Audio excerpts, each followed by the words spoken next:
Bonjour et bienvenue. Aujourd'hui, on se penche sur une situation politico-juridique assez particulière au Cameroun. On va s'appuyer sur un texte, Camto et la légitimité électorale, un combat de droit. Bonjour. Oui, alors le contexte, rapidement, un décret présidentiel le 11 juillet 2025 convoque les électeurs pour la présidentielle le 12 octobre. Et la date limite pour les candidatures, c'est le 25 juillet. Alors que certains candidats se déclarent déjà, eh bien une figure politique, Maurice Kamto, choisit une autre approche. Tout à fait. Au lieu de, disons, se précipiter pour déposer son dossier, il a fait autre chose. Le 14 juillet, il a saisi le Conseil constitutionnel. Ah oui, et pas pour une petite contestation si je comprends bien. Non, pas du tout. C'est une question de fond, vraiment, sur la légalité même du processus qui est lancé. Précisément. Et son action, elle soulève une interrogation assez fondamentale.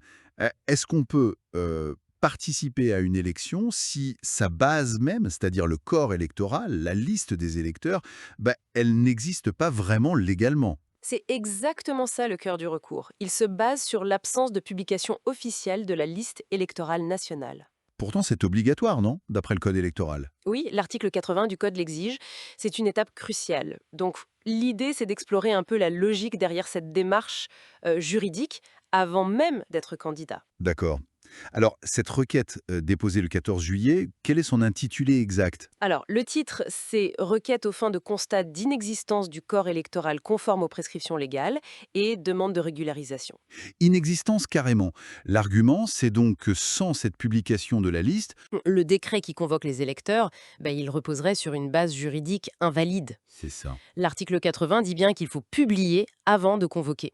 Logique. Et la source qu'on analyse, elle présente ça comment? Pas comme une dérobade? Non, plutôt comme une stratégie calculée. Il y aurait 5 piliers dans cet argumentaire. D'abord, l'aspect légal, on vient d'en parler, l'article 80. Sans publication, pas de corps électoral vérifiable. D'accord. Premier point, le légal. Ensuite, Ensuite, l'aspect politique. L'idée, c'est que cette opacité sur la liste, ça fragilise d'emblée toute la crédibilité du scrutin. Ça donne l'impression, je cite un peu l'idée, qu'un processus est régulier alors que son fondement même est absent. ça touche à la confiance donc. Troisième pilier, institutionnel.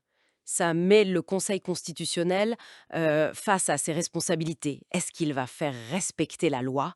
C'est un peu un test de sa cohérence, de son indépendance. Intéressant. Et le quatrième aspect? Stratégique. Ça vise directement ELECAM, l'organe qui gère les élections. Élections Cameroun, oui. En quoi c'est stratégique? Ça les met dans une impasse.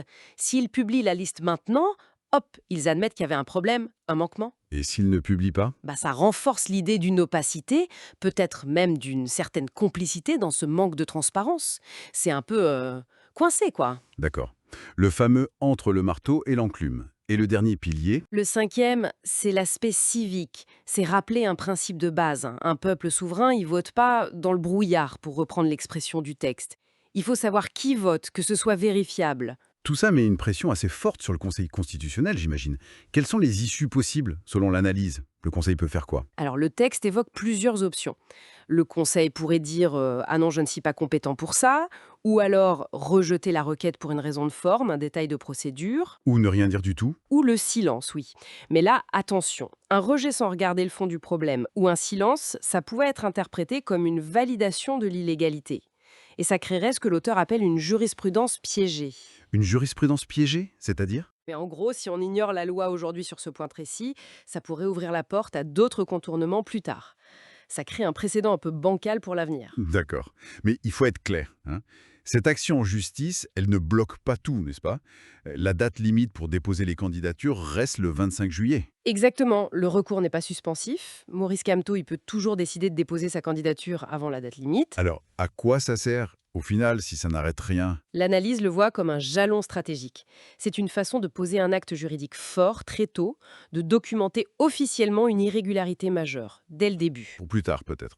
Pour d'éventuels contentieux après l'élection. C'est ça. Si jamais il y a des contestations post-électorales, eh bien ce point-là, cette absence de publication initiale de la liste, elle aura été signalée en amont officiellement. Selon la source, Comto irait au bout de sa logique, mais il refuserait de cautionner un processus brouillé par l'opacité. Donc, pour résumer un peu cette démarche juridique, elle déplace le débat On n'est pas encore dans la compétition des candidats, des programmes? Non, on est avant ça. La question posée, c'est est-ce que le cadre même de l'élection est conforme à la loi? C'est une tentative, d'après le texte, d'assainir les choses par le droit, à la base. Et l'auteur insiste bien, ce ne serait pas une manœuvre pour éviter l'élection. Non, mais pour éviter que ce soit juste un simulacre. Faute d'avoir cette base légale claire, publique, la liste électorale, c'est vraiment une exigence de transparence qui est mise en avant. Une démonstration plutôt qu'une détourne, comme le dit le texte.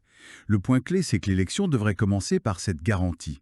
Un corps électoral légalement établi et connu de tous. Tout à fait. Et ça nous amène à une réflexion un peu plus large, au-delà de ce cas précis au Cameroun.